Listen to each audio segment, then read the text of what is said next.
বিষ্ণু ঈসা ইসলাম ওনার ইহুদি প্রতিবেশীর বাসায় যেতেন। কোন প্রতিবেশী? ইহুদি। আওয়াজ করে বলেন, কোন প্রতিবেশী? ইহুদি। এক ইহুদি কিশোর বিষ্ণু ঈসা ইসলামের খেদমত করতে, ইহুদি ছেলে আমার নবীর খেদমত করতো, তারা ছিল নবীর প্রতিবেশী। তো অনেক দিন হয় ইহুদি ছেলেটা আসে না। বিষ্ণুনবী খোঁজ দিলেন, ঘটনা কি? একটা ইহুদি ছেলে না আমার খেদমতে আসতো, ছেলেটা কই? খোঁজ নিয়ে জানলেন ছেলেটা অসুস্থ। বিষ্ণু ঈসা ইসলাম ওই ইহুদির বাড়িতে চলে গেলেন ওই ছেলেটাকে দেখা করার জন্য, ভিজিট করার জন্য। সুবহানাল্লাহ পড়বেন না? গেলেন, যে দেখে ইহুদি ছেলেটা মুমূর্ষ, যান যান যায় যায় ভাব, বিছানায় পড়ে আছে, তার বাবা দাঁড়ানো।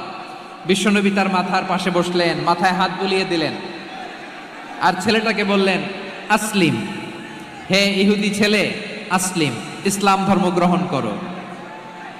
তো ছোট্ট ছেলে ভাবে আমরা ইহুদি, এখন ইসলাম ধর্ম গ্রহণ করলে আব্বা